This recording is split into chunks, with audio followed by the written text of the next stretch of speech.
You know, the wild turkey across North America has been one of the most amazing restoration and success stories of wildlife management. People thought that the wild turkey would be very, very limited on just how far they could expand. But the wild turkey has proven even the best minds wrong, where they've expanded into places where, well, historical records didn't show that they were even there. Well, today we're in Canada, a place that thought would only have very limited turkey populations. But over the years, the wild turkey has found that even places like the boreal forest could supply the kind of habitat and the life-nourishing elements that they could survive and actually thrive.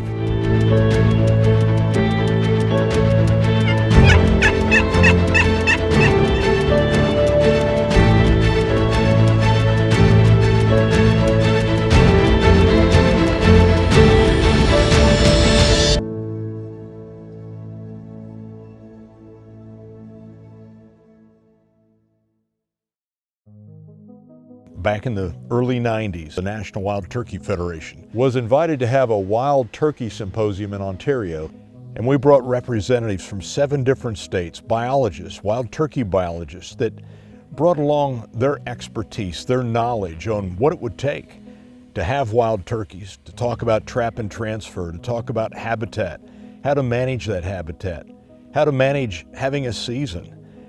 And so it was from that wild turkeys were brought to Ontario from 7 different states. Certainly, I was privileged in the early days, back in 1999, as a non-resident, to come to Ontario and take 2 birds there, and a bird in New Brunswick in 2024. So I thought, okay, I'm gonna try to complete the other provinces in hunting there.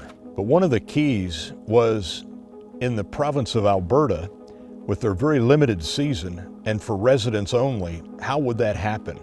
Well, I just happened to notice online at the Western Hunting and Conservation Expo, the province of Alberta had a tag that would be open to anybody, whether it was a resident of Alberta or a resident of the United States, that they could bid on this tag.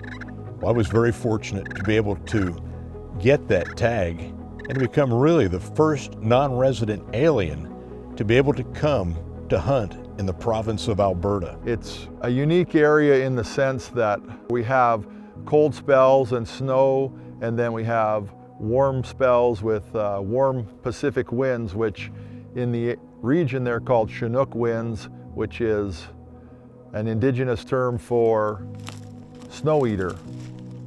Turkeys were first established in Alberta in 1962. And they were brought in, I think a group of roughly 13 birds were brought in, I think from Nebraska originally. And they were brought into the southeastern part of the province. And then over the next 10 to 20 years, there were some relocations of birds from that area into other pockets and into the area we're in right now. To be here in Alberta, the very first minister's tag that's going to a non-resident alien, I feel that this is a historic morning as well as a beautiful morning. The landscape here on the edge of the Canadian Rockies, and just the fact that turkey restoration is ongoing here, it's very special to be here in this great land.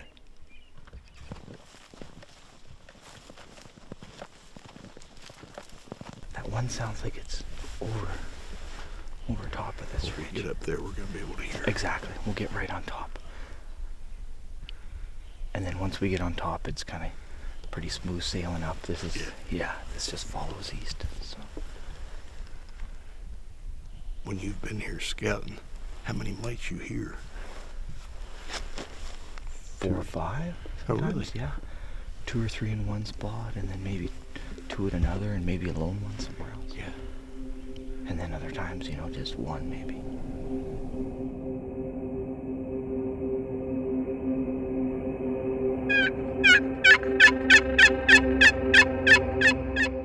So the first day of the hunt here in Alberta, we went up a ridge where I knew that there was birds that would be roosted, and called in a couple of jakes and several hens. They came right in tight, but no longbeard with them. And it took us 3 days because we had to deal with snow. And we had lots of encounters, but it really took us to the afternoon of day 3 to finally bring it to fruition. We are in Fat City. We hear them gobbling already, which is pretty typical for Miriam's long before daylight. That's the first. This is the third morning, and this is the first time we've heard turkey gobbling on the roost. It's going to be a great morning. We've got some good intel on these birds. We're going to loop around just in above them, come in a cut line along a fence, set up, and we're going to kill a monster Alberta gobbler.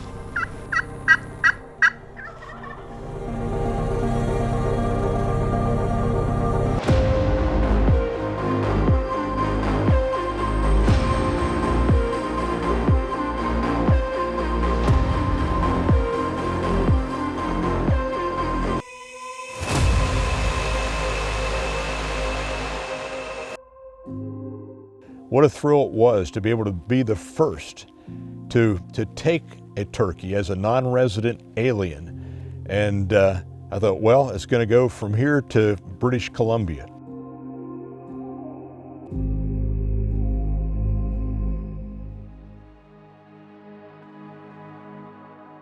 So we ask landowners if they would like to have turkeys brought to their place. And basically we have a host program.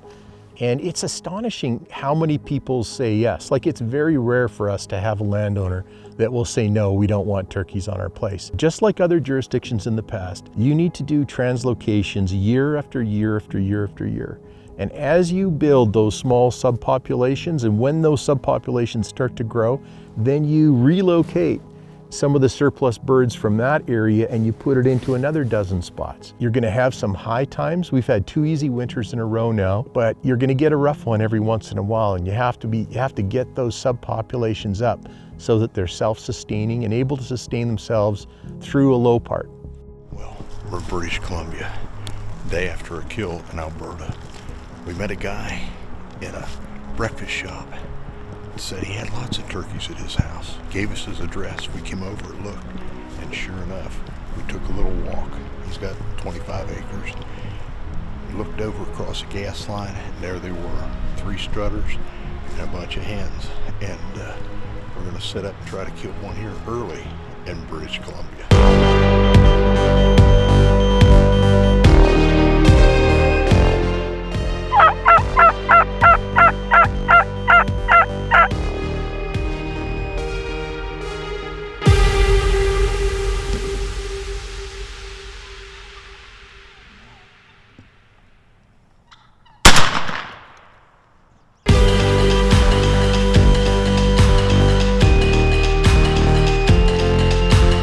You know, I feel that this turkey here, I was partly responsible for. Back in those years where we were doing a lot of trapping and transferring, and we put turkeys right up along the Washington state border, and they have just exploded over into Canada. We've got one more province to go. In Quebec in the middle of May, we'll finish it up.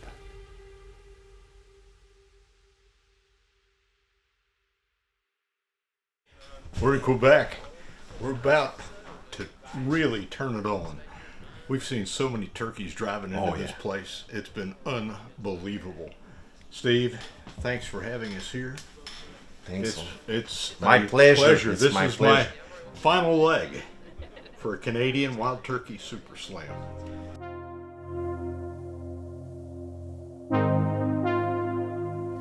Turkey starts to arrive in Quebec, I would say, in the mid-90s. Especially in the southern part of the province. They were coming in from upstate New York, the neighboring state, Vermont, New Hampshire especially, and on the Outaouais region, which is the western part of Quebec, they were coming in by Ontario. And they start to expand and more and more and more. You know, turkey hunting for us it's quite new. You know, in Quebec, the first season starts in 2006, but people in Quebec were so enthusiastic about turkey hunting because of our moose hunting tradition. Our father were hunting moose, our grandfather, great-grandfather, you know. In Quebec, we got such a big tradition about hunting. We love hunting, and we got up with turkey hunting quite fast. A little bit of intelligence the night before our hunt said, we know exactly where we're going to go. We saw a gobbler that was strutting with two hens right before dark. We could about figure out where they were going to go to roost. So we arrived the morning and we planned so tight, and the timing, everything, the path we take in the field, everything was, there was no improvisation, We knew everything has to be done right for us not to be detected.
That hunt in itself was the culmination of taking a bird in every province that a non-resident alien could hunt. But this is a story that I think is expressing the opportunities of a new frontier. I think the role of hunting in conservation, in both generating revenue and lobbying to keep and protect hunting heritage is important, but growing in Alberta as well.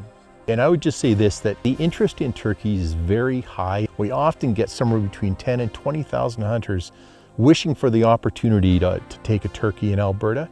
And so that's a real motivator to try and understand what's going on with our population more clearly.